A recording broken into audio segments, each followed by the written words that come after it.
नमस्कार, अपना प्रदेश उत्तर प्रदेश उत्तराखंड देख रहे हैं आप। मैं हूं आपके साथ पूजा मोहन पांडे। बुलेटिन की शुरुआत करते हुए सबसे पहले आपको बताएं, उत्तर प्रदेश के मुख्यमंत्री योगी आदित्यनाथ आज वाराणसी पहुंचे। इस दौरान उन्होंने वाराणसी में स्वतंत्रता भवन में आयोजित प्रदर्शनी का अवलोकन और अंतर्राष्ट्रीय संगोष्ठी सुफलाम कार्यक्रम में शामिल हुए हैं। सीएम योगी ने बीएचयू में उन्नत खेती और कृषि विकास पर आधारित 3 दिवसीय संगोष्ठी सुफलाम को संबोधित किया और कहा कि प्रधानमंत्री नरेंद्र मोदी के नेतृत्व में अगले 1 साल तक भारत G20 देशों का नेतृत्व करके दुनिया को नया मार्गदर्शन देगा। ये भारत के लिए गर्व की बात है। प्रयागराज कुंभ में 24 करोड़ श्रद्धालु आए थे और दुनिया के सामने सुरक्षा, सुव्यवस्था और स्वच्छता का एक बेहतरीन मॉडल प्रस्तुत हुआ था। उन्होंने किसानों से गौ आधारित प्राकृतिक खेती करने की अपील की है। बाबा भैरवनाथ जी के द्वारा रक्षित धरती है। मां गंगा की असीम कृपा इस धरती पर बरसती है। ये महामना की धरती है जो उनकी कर्म साधना की पवित्र धरती। अनेक ऋषि मुनियों, संतों, आचार्यों और सिद्धों की साधना से पवित्र धरती है।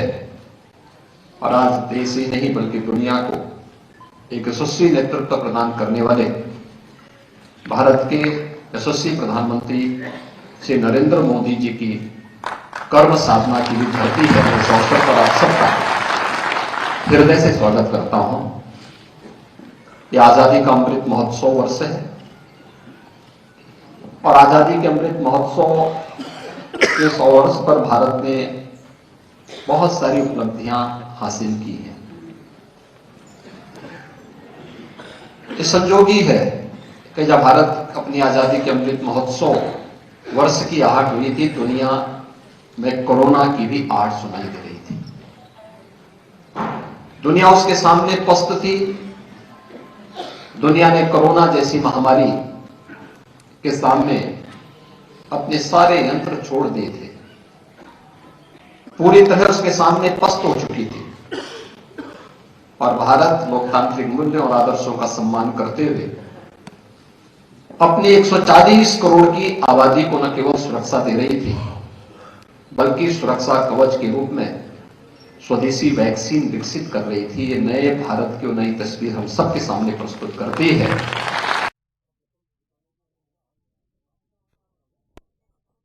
समाजवादी पार्टी के ट्विटर हैंडल के संचालक मनीष जगन अग्रवाल की गिरफ्तारी के बाद अखिलेश यादव पुलिस मुख्यालय पहुंचे, जहां पर उनको आता देख कई पुलिस अफसर उनके आवास पर पहुंच गए और उनके लिए चाय मंगवाने लगे। इस पर अखिलेश ने चाय पीने से इनकार किया। उन्होंने कहा, मुझे भरोसा नहीं है, आप मुझे कुछ भी दे सकते हैं। जिसके बाद अखिलेश यादव पुलिस मुख्यालय से बाहर निकल आए, जिसके बाद सपा अध्यक्ष अखिलेश यादव का बयान सामने आया। उन्होंने कहा, पुलिस मुख्यालय में कोई सुनने वाला ही नहीं और ना ही कोई जिम्मेदार पुलिस अधिकारी वहां पर मुझे नजर आया। भारतीय जनता पार्टी की सरकार में न्याय की उम्मीद मत करिए। भारतीय जनता पार्टी की सरकार में न्याय की उम्मीद मत करिए। पुलिस प्रशासन उसके साथ है जो अन्याय कर रहा है, झूठ बोल रहा है। जो सच बोलेगा वो सजा पाएगा। और ये घटना कोई एक दिन की नहीं है। भारतीय जनता पार्टी जानबूझ करके गलत भाषा इस्तेमाल कराती है, गलत भाषा लिखवाती है सोशल मीडिया पर, जिससे दूसरे लोग भी उन्हें जवाब दें। भारतीय जनता पार्टी को अपने लोगों को भाषा सही इस्तेमाल करें। वृंदावन में नेता कुंवर सिंह निषाद के नेतृत्व में सैकड़ों की तादाद में किसानों ने सत्याग्रह और धरने का आयोजन किया, जिसके बाद तमाम किसानों ने उजाड़ी गई फसल का मुआयना किया है। आपको बता दें कि 5 जनवरी को पुलिस ने किसानों और महिलाओं पर लाठीचार्ज किया और उनकी खड़ी फसल पर बुलडोजर और ट्रैक्टर चलाकर फसल खराब कर दी थी, जिसका किसानों ने विरोध किया। तो वहीं सत्याग्रह को संबोधित करते हुए किसान नेता कुंवर सिंह निषाद ने कहा कि वृंदावन के किसानों पर लाठीचार्ज करके भूमि कब्जाने वाले प्रशासन को तत्काल मुकदमे वापस लेने होंगे और जमीन वापस करनी होगी, वरना ये सत्याग्रह अनवरत चलता रहेगा। देखिए, आज LIU के लोग आए थे और पुलिस के कुछ लोग डराने के लिए आए थे। आज धरने का यह दूसरा दिन है, लेकिन किसान अपनी जमीन जो जिस तरीके से जमीन को बुलडोजर के माध्यम से और ट्रैक्टर के माध्यम से जोता गया और रौंदा गया है, यह किसान झुकने वाला नहीं है। और यह धरना तब तक जारी रहेगा जब तक कि हमारे ऊपर लगे हुए झूठे मुकदमे वापस नहीं हो जाते हैं और हमारी जमीन ससम्मान हमको वापस नहीं कर दी जाती है। मुआवजे के बारे में कोई बात हुई अभी तक? देखिए, अभी इस संबंध में प्रशासन की ओर से किसी भी अधिकारी ने कोई संपर्क नहीं किया है, लेकिन मैं बताना चाहता हूं, जिस जमीन को आप लोगों ने जोतने का काम किया, हमारी खड़ी हुई फसल को नष्ट करने का काम किया है, जिस तरह से हमारे वहां पर इंजन थे, हमारे जो बोरिंग थी, उनको तोड़ने का खोदने का काम किया है, उसका मुआवजा आपको देना पड़ेगा।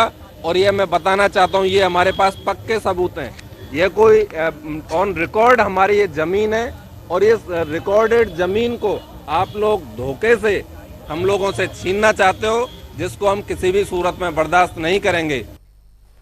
यूपी में आए दिन हो रही चोरी से लोगों में डर का माहौल बढ़ता जा रहा है, लेकिन वहीं पुलिस खाली लाठी पीटती नजर आ रही है। ठाकुरगंज की अगर बात करें तो पुलिस चोरों पर लगाम लगाने में नाकाम साबित हुई है। एक के बाद एक कई चोरी की घटनाओं को बेखौफ चोर अंजाम दे रहे हैं। धार्मिक स्थलों पर भी चोरी नहीं रुक रही है।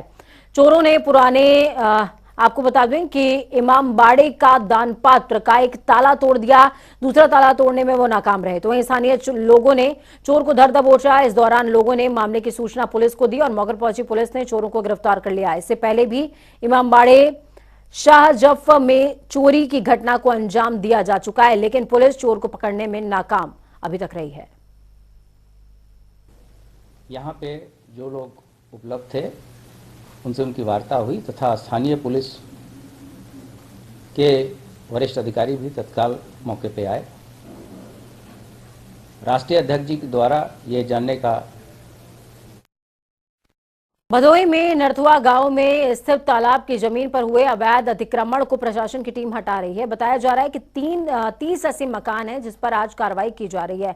इसके चलते मौके पर भारी तादाद में पुलिस बल के साथ ही तहसील के अधिकारी भी मौजूद रहे और जेसीबी से अतिक्रमण को तोड़ने का काम किया गया। तालाब पर बड़ी तादाद में लोगों ने अवैध रूप से कब्जा किया हुआ था। बड़ी तादाद में लोगों ने दुकान और मकान तालाब की भूमि पर ही बना लिए थे।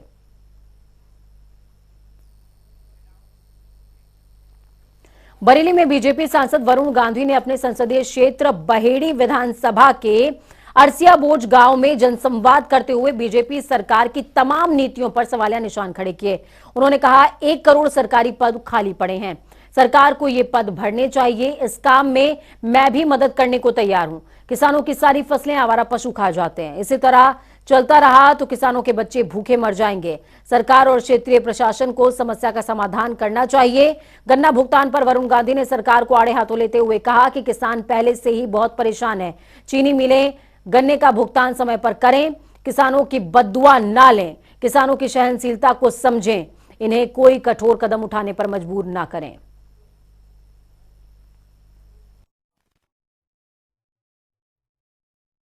देश के समाज का अंतिम व्यक्ति मजबूत। हम लोग यहाँ पे एक बहुत बड़ा सपना लेके आए हैं। वो सपना क्या है?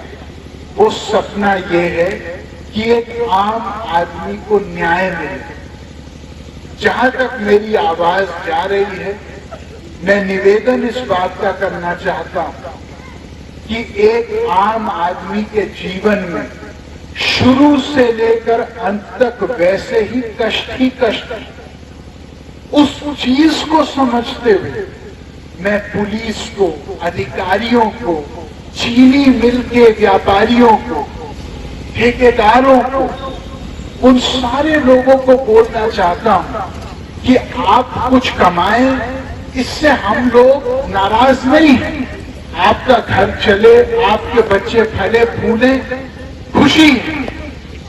लेकिन आप आम आदमी के हिस्से को जब छीनते हो तो एक तरीके से एक देशद्रोह है। मुजफ्फरनगर की खतौली विधानसभा में रेलवे रोड गुरुद्वारे पर भजन का आयोजन करते हुए गुरु गोविंद सिंह का प्रकाश पर्व बड़े धूमधाम से मनाया गया। इस दौरान गुरु गोविंद सिंह के अनुयायियों ने लोगों को प्रसाद भी वितरित किया है। आज इस गुरुद्वारा श्री गुरु सिंह सभा में गुरु गोविंद सिंह महाराज जी, जो कि महान शूरवीर योद्धा, महान तपस्वी, महान ब्रह्मज्ञानी के रूप में जाने जाते हैं। ठीक है, सारा समूह जगत जो है उनको जानता है, उनकी शूरवीरता के बारे में, उनके परिवार की शहादत के बारे में सभी जानते हैं। आज उन महान गुरु का प्रकाश उत्सव बहुत धूमधाम से, श्रद्धा, प्यार और भावना के साथ गुरुद्वारा गुरु श्री गुरु सिंह सभा में मनाया गया। समाजवादी पार्टी के मीडिया सेल संचालक मनीष जगन अग्रवाल को रविवार सुबह हजरतगंज पुलिस ने गिरफ्तार कर लिया। पुलिस ने मनीष पर ट्विटर हैंडल के जरिए अभद्र टिप्पणी करने का आरोप लगाया है। मनीष जगन की गिरफ्तारी के बाद अब समाजवादी पार्टी भड़क उठी है। मनीष जगन अग्रवाल की गिरफ्तारी के बाद सपा अध्यक्ष अखिलेश यादव समेत कई बड़े नेता सड़क पर उतर आए। इधर बाराबंकी की अगर बात करें तो जनपद में सपा पूर्व मंत्री अरविंद सिंह गोप ने इसे चौथे स्तंभ पर हमला बताया। उन्होंने कहा कि सरकार जुल्म के दम पर विपक्ष को दबाना चाहती है, लेकिन समाजवादी पार्टी संघर्ष की कोख से पैदा हुई पार्टी है। समाजवादी पार्टी के कार्यकर्ता न दबने वाले हैं न हटने वाले हैं।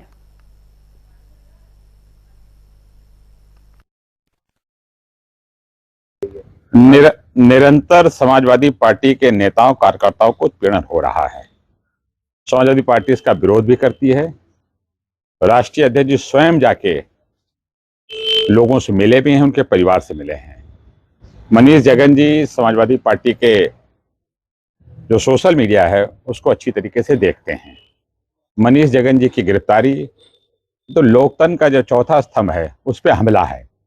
अगर आदमी सोशल मीडिया पर अपनी बात नहीं कहेगा, नहीं लिखे, कहाँ जाएगा।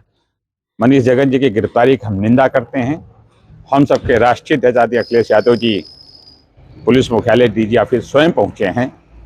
उनकी वार्ता चल रही है। उनका जो निर्णय होगा इसके बाद समाजवादी पार्टी अपना कार्यक्रम तय करेगी।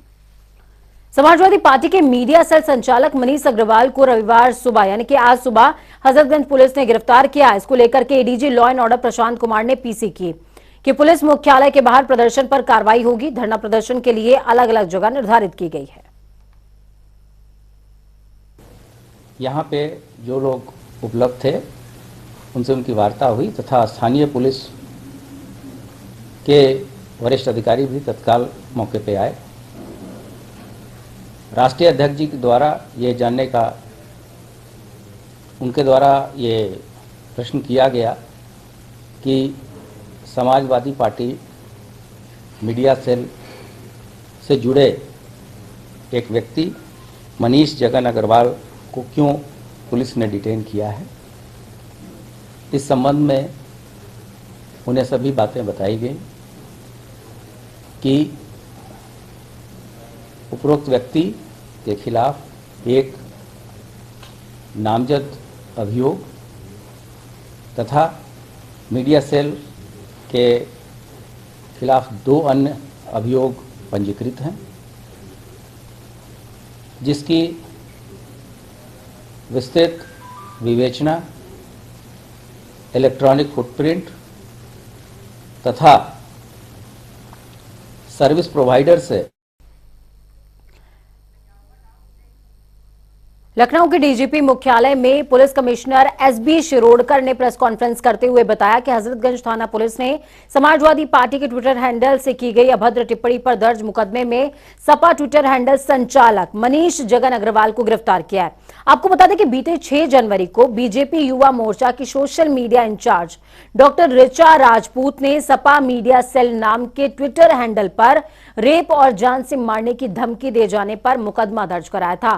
तो वहीं मनीष की गिरफ्तारी के बाद सपा के राष्ट्रीय अध्यक्ष अखिलेश यादव लखनऊ पुलिस मुख्यालय पहुंचे और सपा की तरफ से एक कंप्लेंट देते हुए ऋचा राजपूत पर भी कार्रवाई किए जाने की उन्होंने मांग की है। वक्त यहां पर छोटे से ब्रेक का।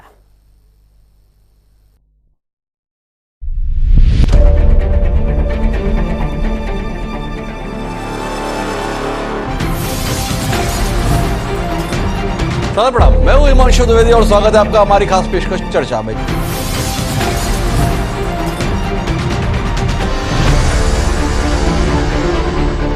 ऐसी किसी आशंका से इंकार कर सकते हैं क्या? मायने माने जाएं या ना माने जाएं, ये आपसे सवाल है। जिनकी कार्यदक्षता का यह देश कायल रहा है, उनसे समझने की कोशिश करते हैं। किसानों को यह आश्वासन मिलना चाहिए कि जो वो पैदा करता है वो उसके लिए नुकसान का सबब नहीं रहे। हमारे अंदर मानसिक रूप से इतना खुलापन आ चुका है।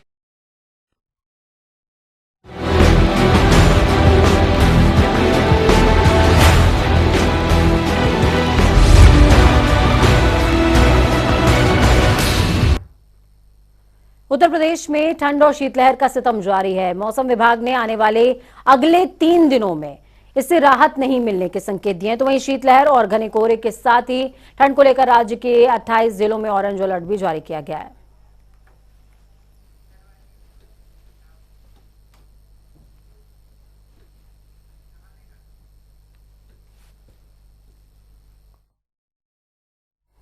जोशीमठ आपदा का जायजा लेने नेता प्रतिपक्ष यशपाल आर्या कल जोशीमठ जाएंगे।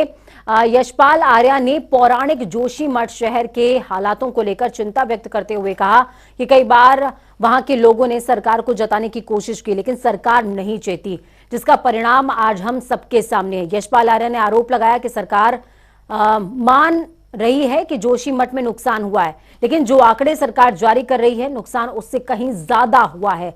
हकीकत तो यह है कि विकास के नाम पर जोशीमठ शहर का विनाश होने की कगार पर है और सैकड़ों परिवार वहां बेघर होने जा रहे हैं। सरकार मान रही है कि भारी नुकसान हुआ है, लेकिन जो उनके आंकड़े हैं उससे ज्यादा नुकसान वहां दिखाई दे रहा है। और कल मैं भी और हमारे साथी भी, प्रदेश कांग्रेस के अध्यक्ष भी और पूर्व मुख्यमंत्री हरीश रावत जी भी जोशीमठ का आपदा प्रभावित परिवारों से संपर्क करने जा रहे हैं। वहाँ के हालात क्या हैं, जो देखने को मिला है बदतर हालात हैं, उसकी जानकारी लेंगे और सरकार पर दबाव बनाएंगे। और यह, जैसा मैंने कहा कि यह धार्मिक पौराणिक स्थल है, सामरिक दृष्टि से महत्वपूर्ण है और इसकी लगातार अनदेखी सरकार ने की है। ये बहुत ही दुर्भाग्यपूर्ण है। हरिद्वार पहुंचे उत्तराखंड के कैबिनेट मंत्री गणेश जोशी ने कहा कि सरकार जोशीमठ में हो रहे भूधसाव पर अपनी नजर बनाए हुए है। खुद मुख्यमंत्री पुष्कर सिंह धामी ने मौके पर पहुंचकर दरकते जोशीमठ की स्थिति जानी है। उनका कहना है कि जोशीमठ का क्षेत्र अब रहने लायक नहीं लग रहा है और लोगों को विस्थापित करने की रूपरेखा तैयार की जा रही है। सरकार उसका पूरा संज्ञान ले रही है। 3 दिन से हमारे सारे अधिकारी वहाँ पर हैं, वैज्ञानिक वहाँ पर हैं और इंस्टीट्यूशन के लोग वहाँ पर हैं। आज माननीय मुख्यमंत्री खुद वहाँ पहुँचे हैं और उसकी जानकारी ली जा रही है कि इसका कारण क्या है, क्योंकि जो स्थिति दिखाई दे रही है वो जगह अब रहने लायक नहीं रही है। तो उनको नेत्र विस्थापन का काम सरकार कर रही है। 6 महीने तक 4000 रुपये किराया सरकार उन लोगों को देगी और भी जो उनकी व्यवस्था की सरकार करेगी, क्योंकि ये सरकार की जिम्मेदारी है। होगा, देखिए सरकार का हमारा कमिटमेंट है। उत्तराखंड के पूर्व मुख्यमंत्री हरीश रावत ने मुख्यमंत्री धामी की फोटो को ट्वीट करने से न सिर्फ कांग्रेसी असहज हैं बल्कि भाजपा भी चुटकियां ले रही हैं। आपको बता दें कि हरीश रावत मुख्यमंत्री पुष्कर सिंह धामी के फोटो को इससे पहले भी शेयर करते हुए उनकी तारीफ कर चुके हैं। तो वहीं भाजपा के प्रदेश प्रवक्ता हेमंत द्विवेदी का कहना है कि हरीश रावत मुख्यमंत्री पुष्कर सिंह धामी की तस्वीर शेयर कर रहे हैं तो उनका मतलब सरकार अच्छा काम कर रही है और अपने घोषणा पत्र के अनुरूप राज्य की सेवा कर रही है। अगर हरीश रावत भाजपा में आना चाहते हैं तो पार्टी के दरवाजे उनके लिए हमेशा ही खुले हैं। में लोकप्रियता जिस प्रकार से मुख्यमंत्री जी की पूरे प्रदेश के अंदर है, तो निश्चित ही चाहे विपक्ष हो चाहे कोई हो, हर आदमी मुख्यमंत्री जी की तारीफ करे और ये अच्छी बात है। कहीं ना कहीं इसका मतलब आप देखिए कि सरकार बहुत अच्छा काम कर रही है। जब हरीश रावत जी उनकी फोटो ट्वीट कर रहे हैं और फोटो लगा रहे हैं तो ये बहुत अच्छी बात है। इसका मतलब सरकार पूरी तरह से जो हमारा मैनिफेस्टो है, जो हमारा घोषणा पत्र था, जो संकल्प पत्र था, उसके अनुसार राज्य के अंदर काम कर रही है और सारे विपक्ष सब लोग खुश हैं। सरकार देहरादून में आम आदमी पार्टी के कार्यालय में प्रदेश प्रभारी दिनेश मोहनिया ने प्रेस कॉन्फ्रेंस करी और आगामी निकाय चुनावों को लेकर के रणनीति बनाई गई है। इस दौरान उन्होंने कहा कि आम आदमी पार्टी दिल्ली के तर्ज पर उत्तराखंड में भी प्रत्याशियों का सर्वे कराएगी। निकाय चुनाव से पहले सर्वे कराया जाएगा, जिसके बाद ही प्रत्याशियों की घोषणा की जाएगी। प्रभारी का यह भी मानना है कि दिल्ली के एमसीडी चुनाव से पहले प्रत्याशियों का सर्वे कराए जाने की योजना सफल साबित हुई है।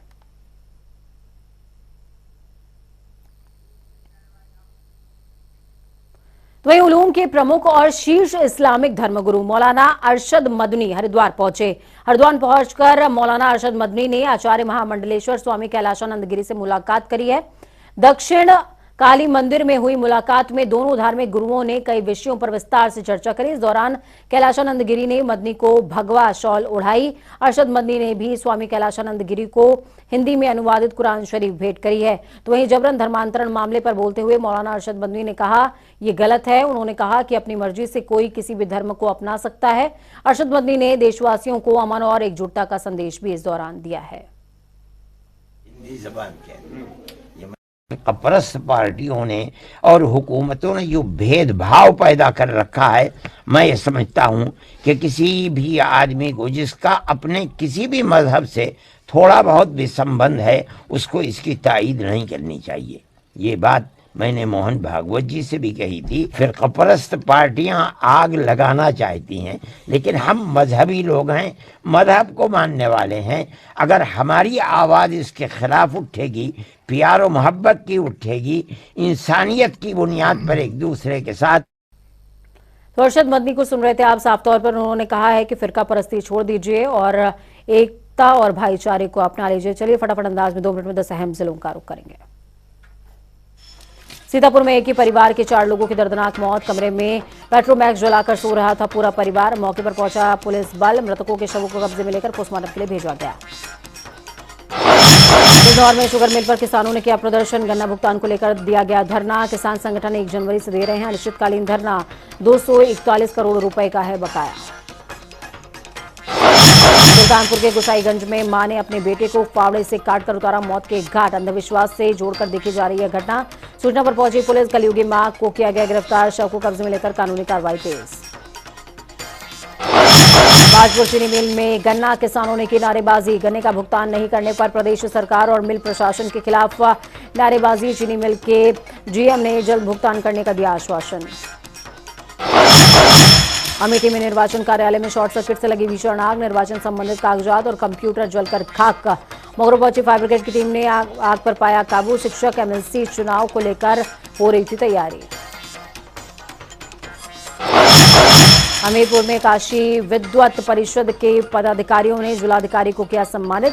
संस्कृत भाषा के क्षेत्र में विशिष्ट कार्य के लिए किया गया सम्मानित। इससे पहले भी जिलाधिकारी को श्रेष्ठ यूपी रत्न अवार्ड से किया जा चुका है सम्मानित। कुशीनगर में लश्कर-ए खालसा ने भाजपा नेता को परिवार सहित मारने की दी धमकी। भाजपा नेता ओपी मिश्र को मिली धमकी। व्हाट्सएप पर वीडियो कॉल करते हुए दी गई है धमकी। पुलिस मामले की जांच में जुटी। मिर्जापुर की पडरी पुलिस ने चोरी करने वाले गैंग का किया पर्दाफाश। 2 गिरफ्तार। भेजा गया जेल। निर्माणाधीन रेलवे कॉरिडोर से चोरी की शटरिंग प्लेट, सरिया, कटिंग मशीन और ट्रैक्टर बरामद। हरिद्वार में जंगली जानवरों के रिहायशी इलाकों में आने का नहीं थम रहा सिलसिला। आए दिन जंगली टाइगर रिजर्व से आ रहे हैं रिहायशी इलाकों में। स्थानियों में बना दहशत का माहौल। हल्द्वानी में युवाओं ने अर्धनग्न होकर प्रशासन और सरकार के खिलाफ करी नारेबाजी। टाई-अप से चल रही कंपनियों ने ट्रेनिंग के रूप में काम कर रहे 300 युवाओं को दिखाया बाहर का रास्ता। 4.5 साल की करवाई गई थी ट्रेनिंग। वक्त यहाँ पर छोटे से ब्रेक का। ब्रेक के उस पार खबरों का सफर लगातार जारी रहेगा। बने रहिए जनता टीवी के साथ, क्योंकि हमें आपकी ताकत अपने और अपनों का बहुत ज्यादा ख्याल रखें।